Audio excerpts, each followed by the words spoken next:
बिस्मिल्लाहिर्रहमानिर्रहीम। आपका मेज़बान दीदार जोकियो प्रॉपर्टी कंसल्टेंसी राइटर एसोसिएशन के मरकज़ी जो है वो यूट्यूब चैनल से आपसे मुखातिब हूँ। काफ़ी दिनों के बाद वीडियो डाल रहा हूँ। वीडियो डालने का सिर्फ एक मकसद था और वो मकसद था कि दोस्तों को ये आगाही दे दी जाए कि कुछ दोस्तों के जहन में ये खदशा होता है, ये सवाल होता है, ये तसल्ली होती है कि किसी भी एम्यूनिटी को जो है वो कमर्शियल पर्पज़ में इस्तेमाल कर सकते हैं। कोई भी एम्यूनिटी, ख्वाह वो मस्जिद की हो, हॉस्पिटल, स्कूल की हो, या फिर वो किसी फलाई मकसद के लिए हो, उसको कमर्शियल इस्तेमाल के लिए या उसका जो स्टेटस है वो चेंज नहीं किया जा सकता। ये प्रॉपर्टी रूल्स के ख़िलाफ़ है। प्रॉपर्टी रूल्स में ये शामिल है कि जो चीज़ जहाँ पर है, जैसी है, वो वहाँ पर उसी कंडीशन में रहेगी।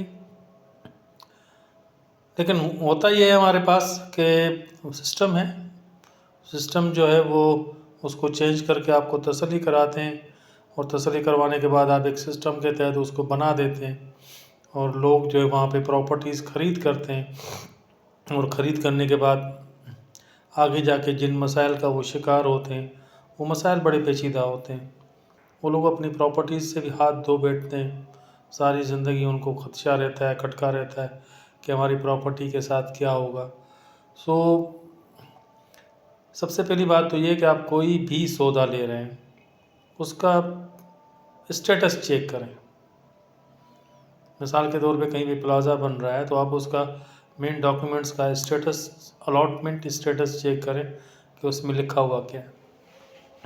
और अगर फिर भी आपको तसल्ली नहीं होती, मज़ीद तसल्ली चाहते हैं, तो केडीए में चली जाएं, रेवेन्यू में चली जाएं, या फिर अगर सोसाइटी का प्लॉट है तो सोसाइटी में चली जाएं। उनसे आप जाके तस्दीक करें, पूछें, और जब मुकम्मल तस्दीक हो डॉक्यूमेंट्स के हवाले से भी, तो फिर उसके बाद वहाँ पर अपनी प्रॉपर्टी को परचेज़ करें। कहीं ऐसा ना हो कि आपकी ज़िंदगी भर की जमा-शुदा जो पूंजी है वो आपकी थोड़ी सी गलती की वजह से ज़ाया हो जाए।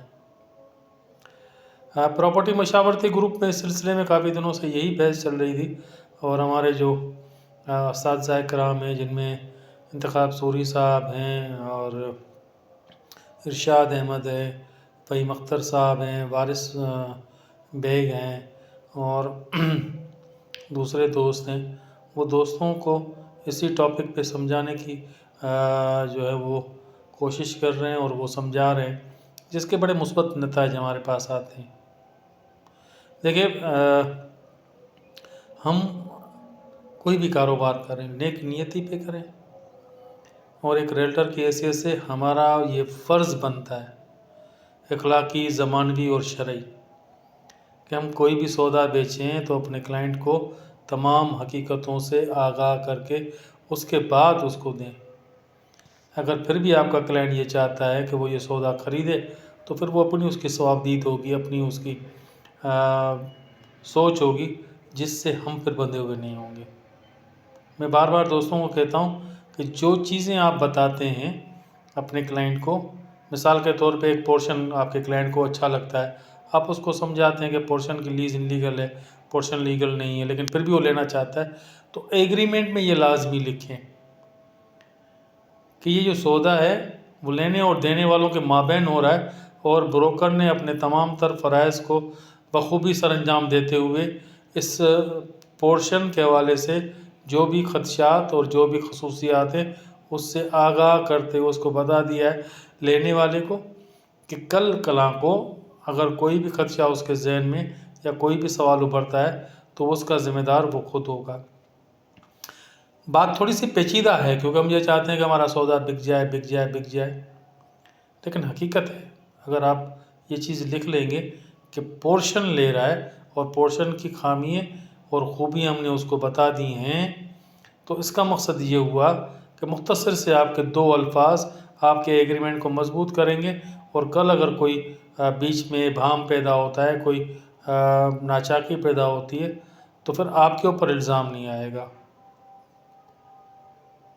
آپ کو ہماری آج کی ویڈیو کیسی لگی اپنے کمنٹس میں ہمیں بتائیں.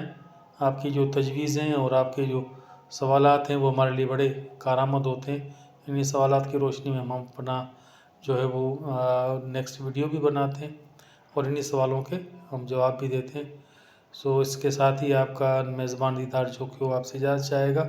جانے سے پہلے صرف یہی ریکویسٹ کریں گے کہ ہمارے چینل کو لائک کریں، سبسکرائب کریں. جزاک اللہ خیر.